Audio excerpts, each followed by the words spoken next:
Very loud, great. Thank you so much for being here. Welcome to the final day of Internet Week New York. My name is Liz Maxwell. I'll be your MC all morning long, telling you about the things coming up. We're going to kick off this morning. Feel free to help yourself to coffee as the presentations are going on, but we have very wonderful chat, a fireside chat to start it off with OnForce Solar, presented by Crain's New York business. So Bronx-based OnForce Solar has been responsible for the sale, design, engineering, development, financial structuring, and or installation of hundreds of solar energy projects over the past few years. The company's CEO, Charles Feit, is here, along with Erik Engquist, Assistant Managing Editor at Crain's New York business, to discuss the OnForce Solar's role as an authority in New York City's complex solar process.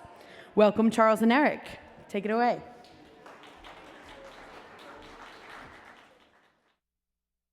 Great, thank you. Thank you.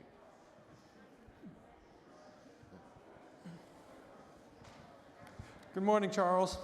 Good morning. So give me a quick summary of your career, if you could, because you had an entrepreneurial career before you even got into the solar business.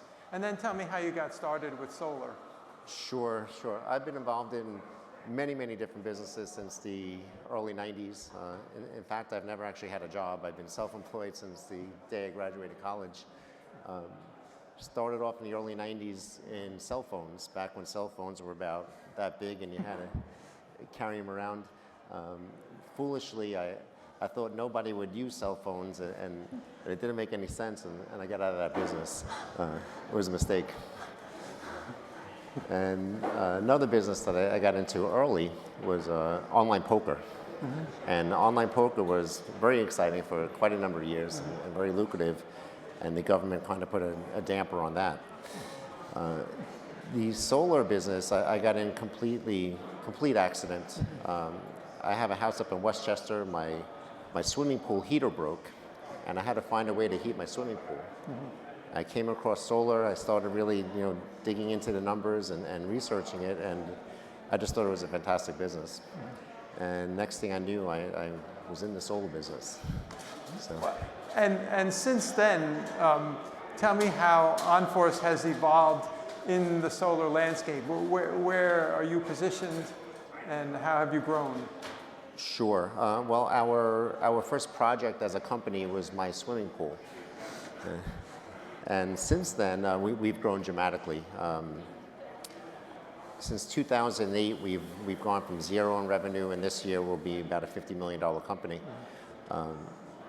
In 2012, Crain's really gave me the honor of top entrepreneur for New York City for 2012, and we're also Crain's Fast 50 company in last year in 2013. So it's been really growth like this, and a lot of it has to do with Governor Cuomo. New York State has very progressive incentives for solar energy. New York is quickly becoming one of the best states in the country for solar energy. Mm-hmm. Now, that's you wouldn't necessarily expect that because New York doesn't get a lot of sun. I mean, we get, I think, roughly half the amount of sun that you'd get, say, in the Southwest. So how do the economics of solar work here? Sure, and that's an excellent question. New York, on average, gets 4 hours of sun a day, 365. For example, Tucson, Arizona, they get 8 hours of sun a day, 365. Wow, that is depressing. We only get 4 hours of sun. I would have thought it would have been more than that. Yeah, that's all it is. That's what we get. However, the economics for solar energy in New York City are dramatically better than the economics for solar energy in Tucson, Arizona. They're better here. They're much better. And the reason for that, first of all, Con Edison rates are some of the highest in the country. So we pay more than double for our electricity than they pay out west. Mm-hmm. Additionally, the incentives here, solar is incentivized by federal and state agencies. Okay. So the incentives here are dramatically better than in Arizona. So when you're looking at the economics for solar, there are a lot of variables, not just sun. Sun is one of several. So, but Your company has grown faster than other solar companies. I mean, are you doing something differently? We have. We've done very well. We are the largest solar company in New York. And I think really the harder you work, the luckier you get. So it's really just a lot of hard work. And everyone thinks solar is, very glamorous. And while it is to a certain extent, it's a construction business. And we're on the rooftop every day of the week, physically installing these solar panels. So. It's odd because you have a background in computer science, right? You have a master's degree in computer science. I'm guessing that doesn't come into play very much. I mean, what is the technology of the solar industry? Well, the solar industry today is more about finance than technology. I have an MBA, and the finance really counts more than anything else. It's all about structuring and how to finance these transactions. Solar technology doesn't seem to double every 18 months, does it? I mean... No, it doesn't. The solar is actually a very mature technology. The first solar panel came out in the 1950s. The panels we're installing today look very much like that. The reason solar is so hot right now is because the economics work. The price of a solar panel has dropped about 80% in the last 3 years. The incentives have gone up. Utility rates have gone up. So this confluence of different factors has now, put a spotlight on solar, and that's why the industry is doing so well. So you must be thanking your lucky stars you have Con Ed around with their high rates every day. Con Edison makes our job easier every day. They do, yes. Are you, in fact, a threat to Con Edison in the long term? I mean, solar is still a niche industry. I don't want to overplay it, but Con Ed has to maintain the grid. What you're doing is taking customers away, but Con Ed still has to maintain their grid, even though they're your customers. How does that work? And that's a very good observation. Solar is now on the radar of utilities. You have certain utilities now investing in solar companies. Con Edison actually has a division called Con Edison Solutions, where they're building their own solar plants, around the country. So it's a debate that's in its infancy, but you're going to see a lot more over the next couple of years. Now, how do your customers find you generally, or how do you find your customers? We leave no stone unturned. It's a big education process what we do. So we're always calling on companies and showing them how we can reduce their operating expenses. Pure and simple, as I said before, it's about the economics. So if I sit down with the CFO of Pepsi Cola, I say, okay, here's what we could do for you. Here's what you're paying for energy. Here's what you could pay for energy. And it's a very rational business decision to install solar. It's all about operating expenses. What is the payback? I mean, if you're investing thousands of dollars in a solar panel setup on your roof, how many years might it be before you recoup that investment? Sure. In this region, let's say an average commercial solar project is $500,000 to $1 million. You will have all your money back within 4 years, and then free energy for the next 2 decades. The solar modules are all warranted for 25 years. So you literally have decades of free energy. It's virtually impossible to make an argument against it if you're operating a business. Well, I'm going to try. What about your roof? I mean, how would you fix your roof if you got solar panels all over it? That's a very good question. We don't actually penetrate the roof or put any holes in the roof. We do what's called a ballasted system, and there are systems now that have basically they use like recycled tires as weights, and it's just laid out on the roof. So if you need access to any point of the roof, it's easily done.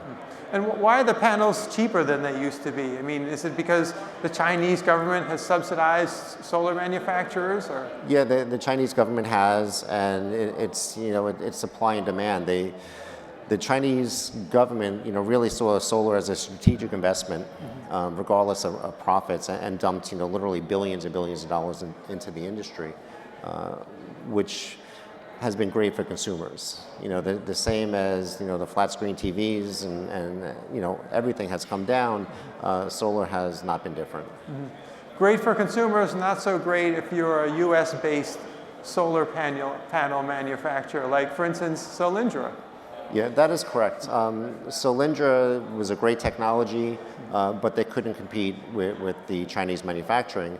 And solar, in that regard, is no different than virtually all U.S. manufacturing. There are not too many industries out there today that really effectively compete with China when it comes to manufacturing. How has the Solyndra story, which got turned into a political football, affected your industry and the long-term prospects for solar in the United States? At this point, it's a non-event. I think that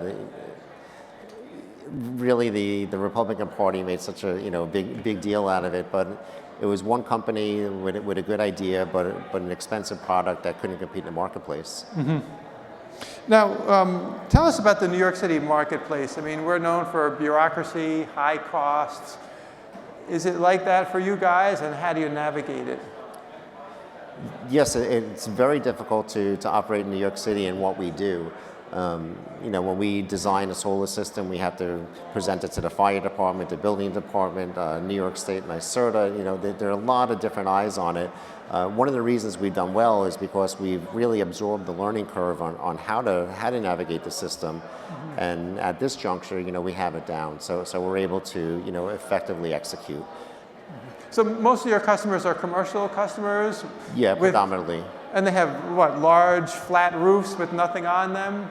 Correct. What about the rest of the New York City landscape? I mean, a lot of flat roofs in New York City that are black, just absorbing heat, contributing to the heat island effect, really not doing anything other than being resurfaced every 10 years.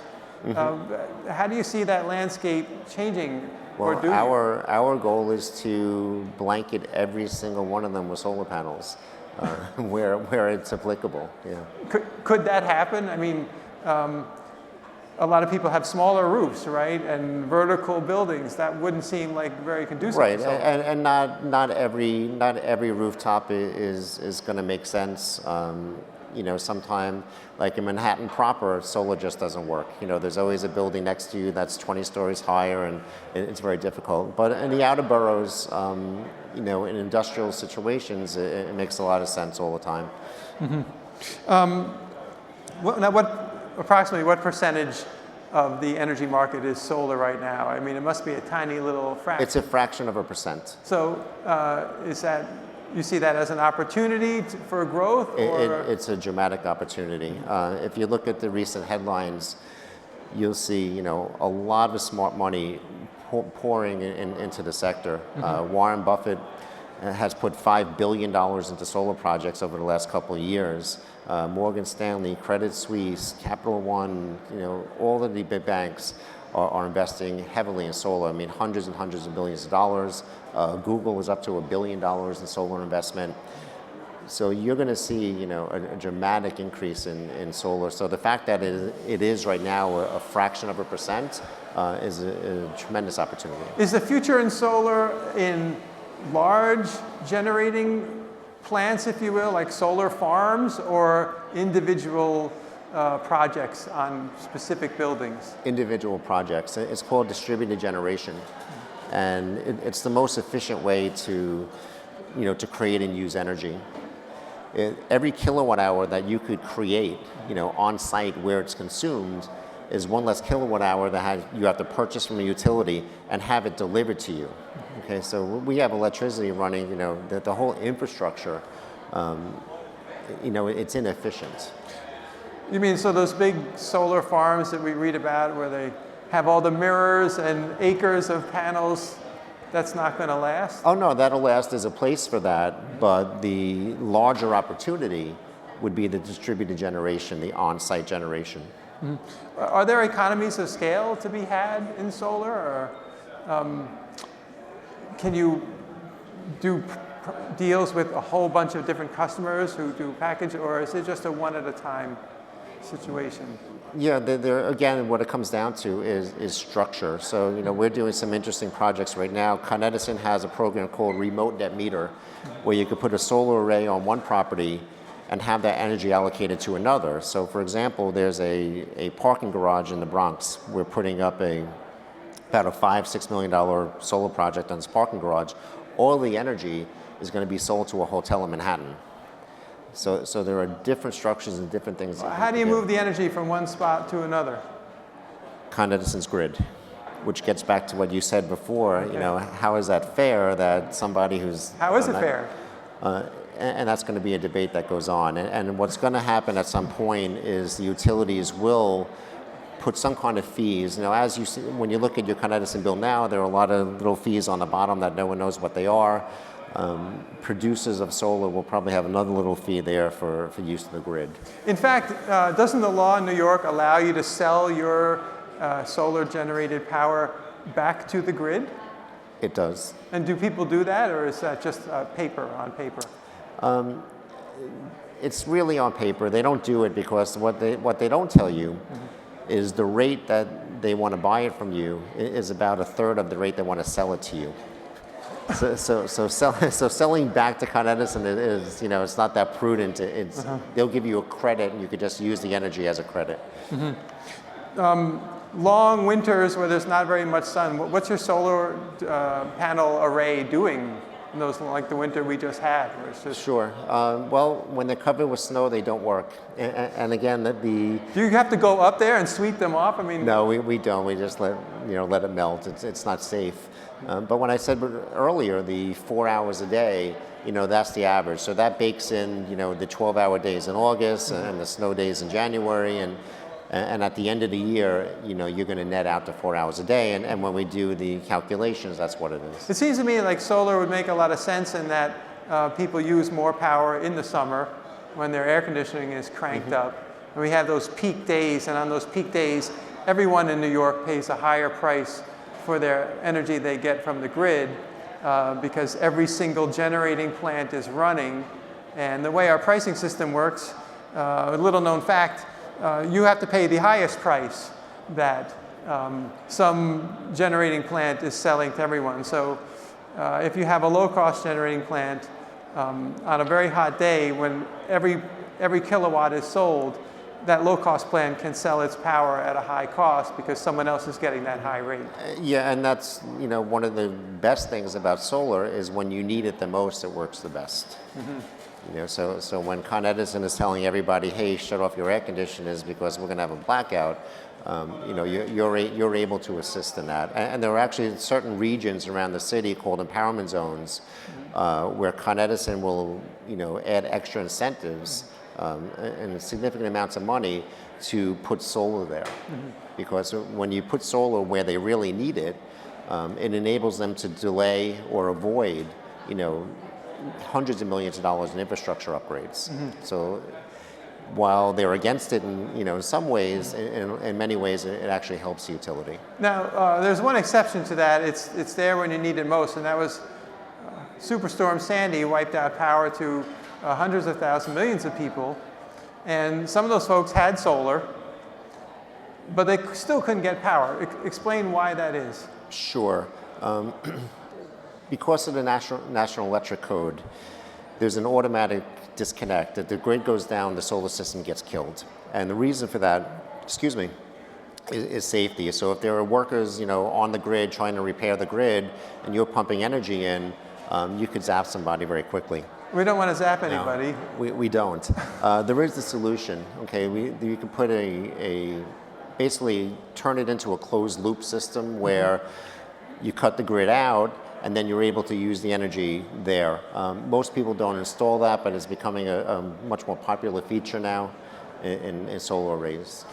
Maybe should that be required, do you think? I mean, there was a story I read about a school in New Jersey that had solar panels on its roof, and it had a closed loop system, and during Superstorm Sandy, when power was out, the whole town showed up with their cell phones and plugged into the school to recharge. And why wouldn't it make sense to require something like that? Yeah, and you're going to see a lot more of it. We have an application in right now with the EDC to do it on a very large scale in Staten Island, where they had a lot of damage and problems. So you're going to see much more of it.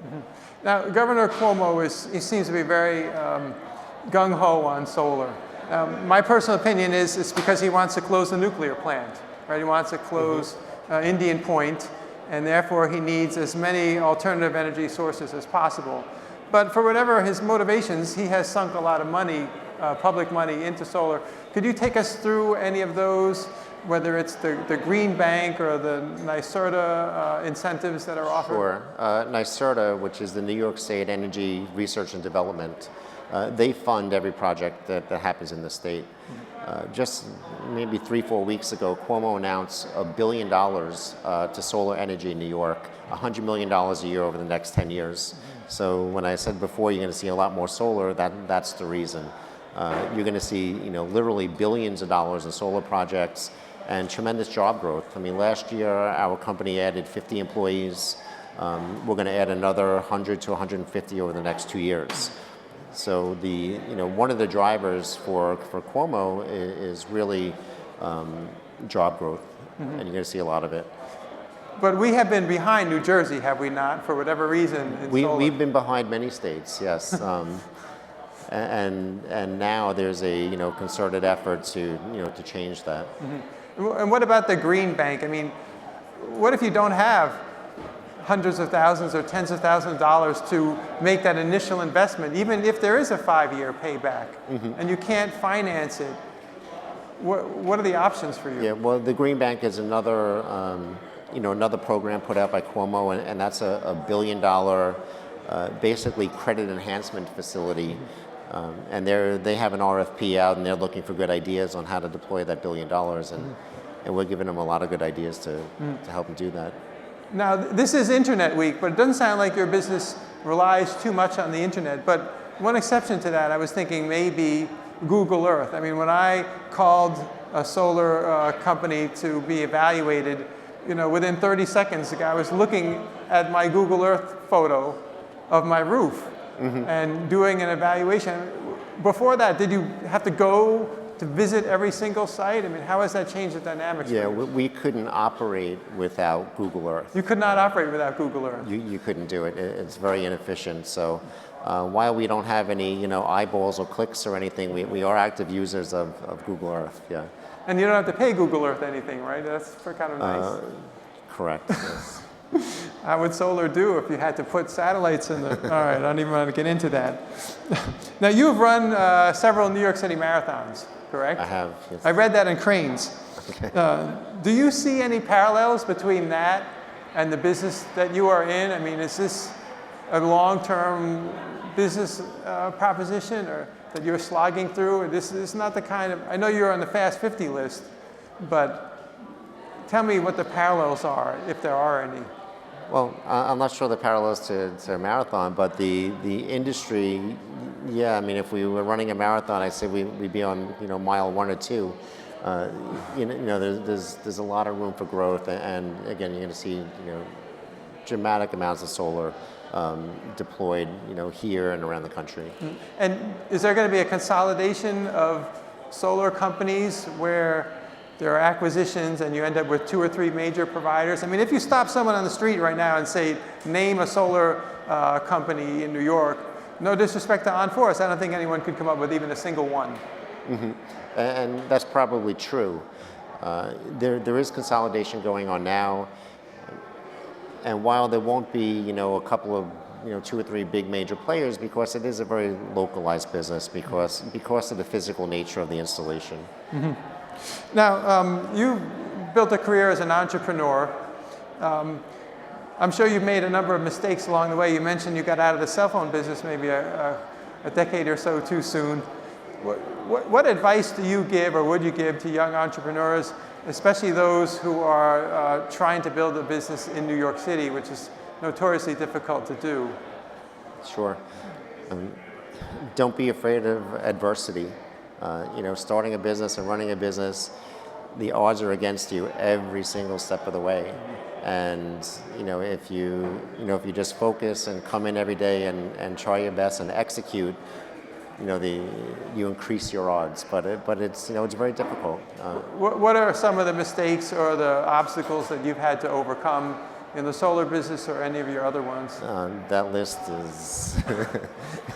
is very long. I've made many more mistakes than I have smart decisions. I guess if you could be right 51% of the time, you're doing well. And what keeps you up at night, if anything? I mean, are you just rolling now? The usual payroll and you know, customers and, you know, employees getting hurt, and, you know, it's always something. You know, it's never a dull moment, that's for sure. Well, I'm sorry that I wasn't able to put your panels on my roof because we had condo politics and not enough space, and the fire department was upset about the skylights. But it sounds like you're presenting a good opportunity for at least businesses that have roof space to find another way to supply their power. And your company seems to be doing very well. And I do want to thank you for entertaining us and sharing your views for the last 20 minutes. And thanks to our audience as well. Thank you. Thank you.